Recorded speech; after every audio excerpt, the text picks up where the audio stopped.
ನಮಸ್ತೆ ಸ್ನೇಹಿತರೆ, ಮತ್ತೊಂದೆಡೆಗೆ ತಮ್ಮೆಲ್ಲರಿಗೂ ಆತ್ಮೀಯವಾದ ಸ್ವಾಗತ. ಸೊ ಅಧಿಸೂಚನೆಗೋಸ್ಕರ ಹೋರಾಟಗಳು ಮಾಡಿದ್ದಾಯಿತು. ಎಲ್ಲ ಮುಗಿಸಿ ಆದಮೇಲೆ ಸರ್ಕಾರ ಏನು ಮಾಡ್ತಾ ಇದೆ ಅಂತಂದ್ರೆ ದಿನಕ್ಕೊಂದು ಅಧಿಸೂಚನೆಗಳನ್ನ ಹೊರಡಿಸ್ತಾ ಇದೆ. ಇವತ್ತಿನ ಒಂದು ತರಗತಿ ಒಳಗೆ ನಾವೇನು ಡಿಸ್ಕಸ್ ಮಾಡ್ತಾ ಇದ್ದೀವಿ ಅಂತಂದ್ರೆ ಕರ್ನಾಟಕ ವಸತಿ ಶಿಕ್ಷಣ ಶಾಲೆಗಳಲ್ಲಿ ಶಿಕ್ಷಕರ ನೇಮಕಾತಿಯ ಕುರಿತು ಡಿಸ್ಕಸ್ ಮಾಡ್ತಾ ಇದ್ದೀವಿ ಸ್ನೇಹಿತರೆ. ಸೊ ಹಾಗಾಗಿ ದಯವಿಟ್ಟು ವಿಡಿಯೋನ ಸ್ಕಿಪ್ ಮಾಡದೆ ಕೊನೆವರೆಗೂ ನೋಡಿ. ಈ ಅಧಿಸೂಚನೆಯಲ್ಲಿ ಯಾರೆಲ್ಲ ಅಪ್ಲೈ ಮಾಡ್ಬೋದು, TET ಕಂಪಲ್ಸರಿ ಇದೆನಾ, ಶಿಕ್ಷಕರ ಯಾವ ಪರೀಕ್ಷೆ ಸಿಲೆಬಸ್ ಏನು, ಮತ್ತು ಅಧಿಸೂಚನೆ ಪ್ರಾರಂಭ ಅಪ್ಲಿಕೇಶನ್ ಹಾಕೋದು ಯಾವಾಗ, ಕೊನೆಯ ದಿನಾಂಕ ಯಾವಾಗ, ಮತ್ತು ಯಾವೆಲ್ಲ ದಾಖಲಾತಿಗಳ ಬೇಕು ಅಂತಕ್ಕಂಥದ್ದನ್ನು ಈ ಒಂದು ವಿಡಿಯೋದೊಳಗೆ ನಾವೇನು ಮಾಡೋಣ ಅಂತಂದ್ರೆ ಡಿಸ್ಕಸ್ ಮಾಡ್ತಾ ಹೋಗ್ತೀನಿ. ದಯವಿಟ್ಟು ಏನು ಮಾಡಿರಿ, ವಿಡಿಯೋನ ಸ್ಕಿಪ್ ಮಾಡದೆ ಕೊನೆ ತನಕ ನೋಡಿ. ಶಿಕ್ಷಕರಾಗಲು ಬಯಸೋರು ಕಂಪಲ್ಸರಿಯಾಗಿ ನೋಡ್ರಿ. ಯಾಕಂತಂದ್ರೆ ಇಲ್ಲಿ ಪಾಯಿಂಟ್ ಟು ಪಾಯಿಂಟ್ ಏನಾಗುತ್ತೆ ಇಂಪಾರ್ಟೆಂಟ್ ಆಗಿರುವಂಥದ್ದು ಯಾವೆಲ್ಲ ದಾಖಲಾತಿ ಬೇಕಂತಕ್ಕಂಥದ್ದನ್ನು ಕೂಡ ನಾವೇನು ಮಾಡೋಣ ಅಂದ್ರೆ ನೋಡ್ತಾ ಹೋಗೋಣ ಅಂತ. ಈಗ ಬನ್ನಿ, ನೋಟಿಫಿಕೇಶನಲ್ಲಿ ಏನಿದೆ ಅಂತ ಹೇಳ್ತಾ ಇದ್ದೀನಿ ನೋಡಿ. ಇಲ್ಲಿ ಸರ್ಕಾರದವರು 2 ನೋಟಿಫಿಕೇಶನನ್ನು ಮಾಡಿದ್ದಾರೆ. ಒಂದು ಹೈದರಾಬಾದ್ ಕರ್ನಾಟಕ, ಇನ್ನೊಂದು ನಾನ್ HK ವಿಭಾಗಕ್ಕೆ. ನೋಡಿ, ನಾನ್ HK ವಿಭಾಗಕ್ಕೆ ಇರ್ತಕ್ಕಂಥದ್ದು ಕನ್ನಡ ಭಾಷಾ ಶಿಕ್ಷಕರು ಎಷ್ಟು ಕರೆದಿದ್ದಾರೆ, 103.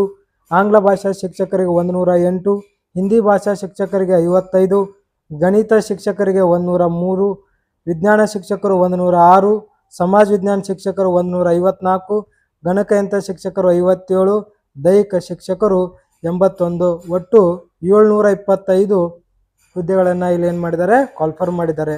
ಹಾಗಾದರೆ ಕನ್ನಡ ಭಾಷಾ ಶಿಕ್ಷಕರಾಗಬೇಕಾದ್ರೆ ಯಾವೆಲ್ಲ ಅರ್ಹತೆ ಇರಬೇಕು ಅಂತಂದ್ರೆ ಡಿಗ್ರಿಯಲ್ಲಿ ನಿಮ್ಮದು ಆಪ್ಷನಲ್ ಕನ್ನಡವನ್ನು ನೀವು ಹೊಂದಿರಬೇಕು, ಮತ್ತು BEd ಆಪ್ಷನಲ್ ಕನ್ನಡವನ್ನು ಸ್ಟಡಿ ಮಾಡಿರಬೇಕು. ಅವರು ಮಾತ್ರ ಇದನ್ನು ಅಪ್ಲೈ ಮಾಡೋದಕ್ಕೆ ಬರುತ್ತೆ.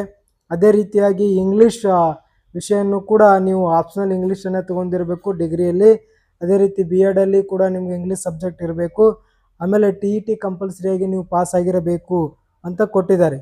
ಓಕೆ, ಇನ್ನು ಹಿಂದಿ ಭಾಷಾ ಶಿಕ್ಷಕರಾಗಿರಲಿ. ಇನ್ನು ಬಹಳ ಪ್ರಮುಖ ಜನ ವಿಚಾರಣೆ ಮಾಡ್ತಿರುವಂಥದ್ದು ಸಮಾಜ ವಿಜ್ಞಾನ ಶಿಕ್ಷಕರು. ನೋಡಿ, ಸಮಾಜ ವಿಜ್ಞಾನ ಶಿಕ್ಷಕ ಡಿಗ್ರಿಯಲ್ಲಿ ನೀವು ಸೋಷಿಯಲ್ ಸೈನ್ಸನ್ನು ತೆಗೆದುಕೊಂಡ್ರೆ, ಅಂದರೆ ಪಾಲಿಟಿಕಲ್, ಹಿಸ್ಟ್ರಿ, ಎಕನಾಮಿಕ್ಸ್ ತೆಗೆದುಕೊಂಡ್ರೆ ನೀವು ಬರುತ್ತೆ. ಬಟ್ ನೀವು ಡಿಗ್ರಿಯಲ್ಲಿ ಇಂಗ್ಲೀಷ್ ಮೀಡಿಯಮಲ್ಲಿ ಓದಿರಬೇಕು. ಯಾಕೆ ಅಂತಂದ್ರೆ ಈ ವಸತಿ ಶಿಕ್ಷಣ ಸಂಸ್ಥೆಗಳು ಇರ್ತಕ್ಕಂಥದ್ದು ಆಂಗ್ಲ ಮಾಧ್ಯಮದಲ್ಲಿ. ಸೊ ಹಾಗಾಗಿ ಇಂಗ್ಲೀಷ್ ಮೀಡಿಯಮ್ ಕಂಪಲ್ಸರಿಯಾಗಿ ಇಲ್ಲಿ ಕೊಟ್ಟಿರ್ತಾರೆ.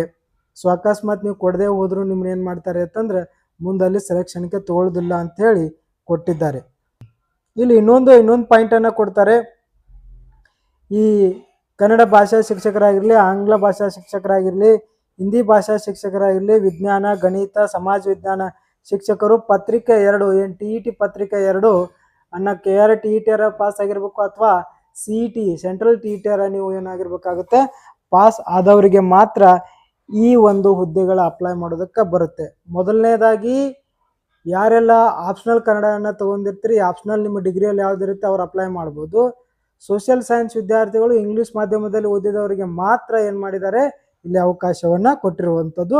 ಅದರ ಜೊತೆಗೆ TETಯಲ್ಲಿ 2ನೇ ಪತ್ರಿಕೆ ಯಾರು ಪಾಸ್ ಆಗಿದ್ದಾರಲ್ಲ ಅವರಿಗೆ ಅವಕಾಶವನ್ನು ಕೊಟ್ಟಿದ್ದಾರೆ. ಇನ್ನು ಅದೇ ರೀತಿಯಾಗಿ ಇನ್ನು ಅವರ ವಯೋಮಿತಿ, ಏಜ್ ಲಿಮಿಟ್ ನೋಡಿ, ವಯೋಮಿತಿ ನೋಡಿ, ಸಾಮಾನ್ಯ ಅರ್ಹತೆ ಅಭ್ಯರ್ಥಿಗಳಿಗೆ 45 ವರ್ಷ ಇರ್ತದೆ.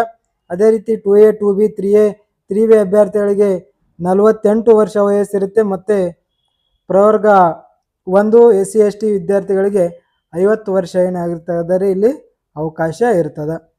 ಅರ್ಜಿ ಸಲ್ಲಿಸುವ ದಿನಾಂಕ ನೋಡ್ರಿ, ಆನ್ಲೈನ್ ಮೂಲಕ 15/7/2026 ಪ್ರಾರಂಭವಾಗಿ 13/8/2026 ಆನ್ಲೈನ್ ಅಪ್ಲಿಕೇಶನನ್ನು ಹಾಕ್ಬೋದು. 14/8/2026 ನೀವೇನು ಮಾಡ್ಬೋದು, ಅಧಿಸೂಚನೆಯ ಶುಲ್ಕವನ್ನು ಕಟ್ಬೋದು. ಇಲ್ಲಿ ಎಲ್ಲಿ ನೀವು ಅರ್ಜಿಯನ್ನು ಸಲ್ಲಿಸಬೇಕು ಅಂತಂದ್ರೆ ಇಲ್ಲಿ ಕೊಟ್ಟಿದ್ದಾರೆ.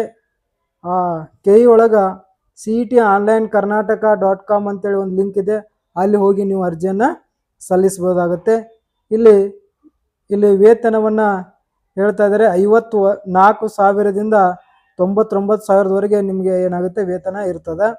ಇನ್ನು ಅದೇ ರೀತಿ ಈ ಅರ್ಜಿ ಶುಲ್ಕ ಎಷ್ಟಿದೆ ಅಂತಂದ್ರೆ ಪ್ರವರ್ಗ 2A 2B 3A 3B ಅವರಿಗೆ 750 ಶುಲ್ಕ ಇರುತ್ತದೆ.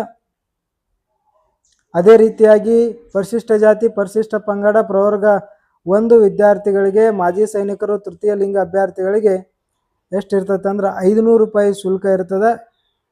ವಿಶೇಷ ಚೇತನವುಳ್ಳ ಅಭ್ಯರ್ಥಿಗಳಿಗೆ 250 ಏನಿರ್ತದೆ ರೀ ಅರ್ಜಿ ಶುಲ್ಕ ಇರ್ತದೆ. ಇನ್ನು ಪರೀಕ್ಷಾ ನೋಡಿ ಇದು ಹೆಂಗೆ ಮಾಡ್ತಾರೆ ಅಂತಂದ್ರೆ ಆಫ್ಲೈನ್ ಮೂಲಕ OMR ಶೀಟ್ಗಳ ಮೂಲಕ ಪರೀಕ್ಷೆಯನ್ನು ತೆಗೆದುಕೊಳ್ಳಲಾಗುತ್ತೆ ಸ್ನೇಹಿತರೆ. ಸೊ ನೋಡಿ ಯಾರೆಲ್ಲ ಭಾಷಾ ಶಿಕ್ಷಕರು ಮತ್ತು ಸಮಾಜ ವಿಜ್ಞಾನ ಶಿಕ್ಷಕರು ಅಥವಾ ಗಣಿತ ಶಿಕ್ಷಕರು ಕಂಪ್ಯೂಟರ್ ಶಿಕ್ಷಕರು ಆಗಬೇಕಂತಿದ್ದೀರಿ, ನಿಮಗೆ 2 ಪತ್ರಿಕೆಗಳಿರ್ತಾವೆ. ಪತ್ರಿಕೆ 1ಲ್ಲಿ ಏನಿರುತ್ತೆ ಅಂತಂದ್ರೆ ಅದು ಪತ್ರಿಕೆ 1 100 ಅಂಕದ ಪ್ರಶ್ನೆಗಳಿರ್ತದೆ. ಅಲ್ಲಿ 100 ಪ್ರಶ್ನೆಗಳಿರ್ತಾವೆ, 2 ಗಂಟೆ ಸಮಯ ಇರ್ತದೆ. ಓಕೆ, ಒಂದು GK ಪತ್ರಿಕೆ ಇರುತ್ತೆ, ಇನ್ನೊಂದು ಸ್ಪೆಸಿಫಿಕ್ ಸಬ್ಜೆಕ್ಟ್ ಇರ್ತದೆ ನೋಡ್ರಿ. ಅದು 100 ಅಂಕಗಳನ್ನು ತೆಗಿಬೇಕು ರೀ. GK ಪತ್ರಿಕೆ ಆಗಲಿ ಸ್ಪೆಸಿಫಿಕ್ ಸಬ್ಜೆಕ್ಟ್ ಆಗಲಿ 100 ಅಂಕಗಳಿರ್ತಾವೆ. ಮತ್ತು ಏನಿರ್ತೈತೆ ರೀ ನೆಗೆಟಿವ್ ಮಾರ್ಕ್ಸ್ ಇರ್ತಾವೆ. ಇಲ್ಲಿ ಇನ್ನೊಂದು ಹೊಸದಾಗಿ ಆ್ಯಡ್ ಮಾಡಿದ್ದಾರೆ. ಏನು ಮಾಡಿದ್ರಿ, ಸ್ಪರ್ಧಾತ್ಮಕ ಪರೀಕ್ಷೆಗಳ ಅಭ್ಯರ್ಥಿಗಳ ಅರ್ಹತೆ ಕನಿಷ್ಠ ನೀವೇನು ಮಾಡ್ಬೇಕು ರೀ 35% ಅಂಕಗಳನ್ನು ನೀವೇನು ಮಾಡಬೇಕಾಗುತ್ತೆ ಕಂಪಲ್ಸರಿಯಾಗಿ ಗಳಿಸ್ಬೇಕಾಗುತ್ತೆ. ಮತ್ತು ಜಾತಿ ಆದಾಯ ಪ್ರಮಾಣ ಪತ್ರ ಅಪ್ಲಿಕೇಶನ್ ಆಯ್ಕೆಯನ್ನು ಮುಂಚಿತವಾಗಿ ನೀವು ಇಟ್ಕೊಂಡಿರಬೇಕು ಅಂತ ಹೇಳಿದ್ದಾರೆ. ನಂತರ ಮಾಜಿ ಸೈನಿಕ ಆಗಿರಲಿ ಗ್ರಾಮೀಣ ಅಭ್ಯರ್ಥಿಯನ್ನು ಮೊದಲೇ ತಕ್ಕೊಬೇಕ್ರಿ. ಹೌದ್ರಿ, ಕನ್ನಡ ಮಾಧ್ಯಮ ಅಭ್ಯರ್ಥಿಗಳು, ಯೋಜನೆ ನಿರಾಶ್ರಿತರು, ವಿಕಲಚೇತನರು, ತೃತೀಯ ಲಿಂಗಿಗಳು, ಸೊ ಈ ರೀತಿಯಾಗಿ ಇರುವಂಥದ್ದು. ಹೌದ್ರಿ. ಸೊ ಇಷ್ಟೆಲ್ಲ ಮಾಹಿತಿ ಇದೆ. ಸೊ ಇಲ್ಲಿ ಲಾಸ್ಟ್ ಕೊನೆಯದಾಗಿ ಹೇಳಬೇಕು ಅಂತಂದ್ರೆ ಇಲ್ಲಿ ಈ ಶಿಕ್ಷಕರ ನೇಮಕಾತಿಗೆ ಕಂಪಲ್ಸರಿ TET ಇರ್ತದ್ರಿ. ಸ್ಪೆಷಲ್ ಆಗಿ ನೋಡ್ರಿ ಸೋಷಿಯಲ್ ಸೈನ್ಸ್ ಮತ್ತು ಆಪ್ಷನಲ್ ಕನ್ನಡ ಇರಲಿ ಆಪ್ಷನಲ್ ಇಂಗ್ಲೀಷ್ ತೊಗೊಂಡಿದ್ರಿ ಅಂದರೆ ನೀವು 2 ಪತ್ರಿಕೆಗಳನ್ನು ಅಪ್ಲೈ ಮಾಡೋದಕ್ಕೆ ಬರುತ್ತೆ. ಅದೇ ಬಿಟ್ಟು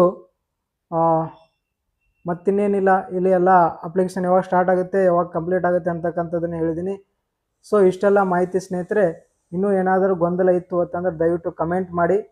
ಈ ವಿಡಿಯೋನ ಯಾರು ಬೇಕೋ ಅವರಿಗೆ, ಯಾರಿಗೆ ಅವಶ್ಯಕತೆ ಅವರಿಗೆ ಶೇರ್ ಮಾಡಿ. ನಮ್ಮ ಚಾನಲ್ನ ಸಬ್ಸ್ಕ್ರೈಬ್ ಮಾಡಿ. ಇದೇ ರೀತಿ ಮಾಹಿತಿಗೋಸ್ಕರ ನಮ್ಮ ಚಾನಲ್ ಸಬ್ಸ್ಕ್ರೈಬ್ ಮಾಡ್ತೀವಿ ಅಂತ ಹೇಳ್ತಾ ಈ ವಿಡಿಯೋನ ಇಲ್ಲಿ ಮುಗಿಸ್ತಾ ಇದ್ದೀನಿ. ನಮಸ್ಕಾರ.